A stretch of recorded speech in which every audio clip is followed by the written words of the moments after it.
Alright guys, তো আজকে আমি আপনাদেরকে দেখাবো অ্যান্ড্রয়েড অর্থাৎ মোবাইল দিয়ে কীভাবে 3D অ্যানিমেশন ক্রিয়েট করা যায়, যেমন flamer, rock FF, white table pro করে থাকে।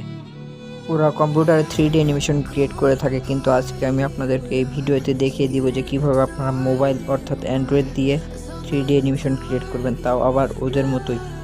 তো ভিডিওটা দেখতে পাচ্ছেন, এভাবে যদি আপনার 3D অ্যানিমেশন শিখতে চান তাহলে অবশ্যই সম্পূর্ণ ভিডিওটি দেখবেন। তো চলুন আজকের ভিডিও শুরু করা যাক। সবার প্রথমে আমাদেরকে পাফিন ব্রাউজারটা আছে এটা ওপেন করে নিতে হবে। তো পাফিন ব্রাউজারে প্রবেশ করার পর প্রথমে আপনাদের যে কাজটা করতে হবে সেটা হচ্ছে আপনাদের লগ ইন করে নিতে হবে।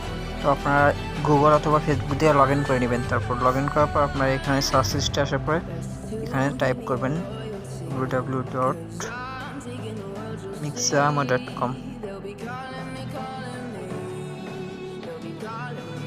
তো এটা সার্চ করার পর আমাদের সামনে এরকম ইন্টারফেস চলে আসবে।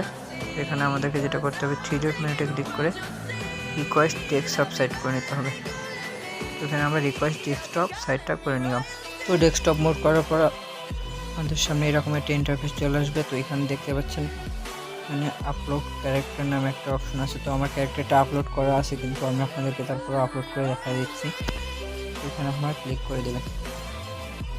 এখানে ক্লিক করার পরে একটু নিচের দিকে আসবেন। নিচের দিকে আসার পর এখানে দেখতে পাচ্ছেন সিলেক্ট ক্যারেক্টার ফাইল, এখানে ক্লিক করে দেবেন। এখানে ক্লিক করার পরে চয়েস ফ্রম লোকাল এখানে অপশন চলে আসবে। তো আপনি এখান থেকে আপনার ফাইলে ঢুকে যাবেন।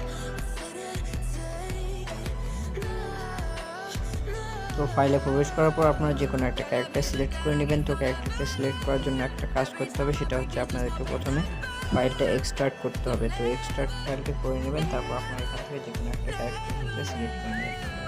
যে এখানে আমরা এটার উপরে ক্লিক করে দিলাম। তো এখানে দেখতে পাচ্ছেন আমাদের যে অ্যানিমেশনটা ঠিক আছে। তো ক্যারেক্টারের যে অ্যানিমেশন সেটা কিন্তু এখানে দিচ্ছে।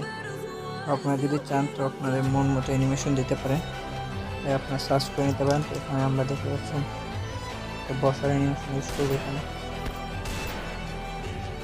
এখন দেখতে পারবেন ক্যারেক্টারটা লোডিং হচ্ছে।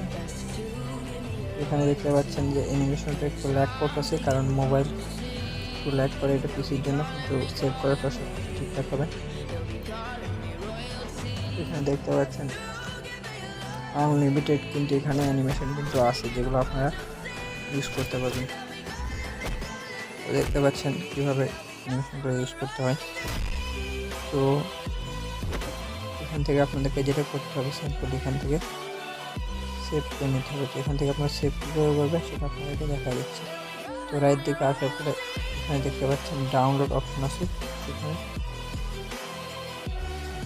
এখানে আপনারা ডাউনলোডে ক্লিক করে দেবেন। তো ডাউনলোডে ক্লিক করার পর আপনারা এখান থেকে FPS আছে এটা আপনারা 60 করে দেবেন, এবং সব কিছু যেরকম আছে সেটিং এরকম থাকবে, ঠিক আছে। তো এখান থেকে আপনারা করে ডাউনলোড করে নেবেন।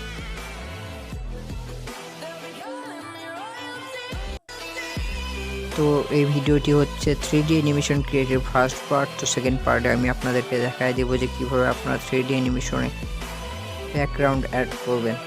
তো আজকে ভিডিওটা যদি ভালো লাগে থাকে তাহলে অবশ্যই একটা লাইক করবেন এবং সাবস্ক্রাইব করে আমাদের চ্যানেলের পাশেই থাকবেন।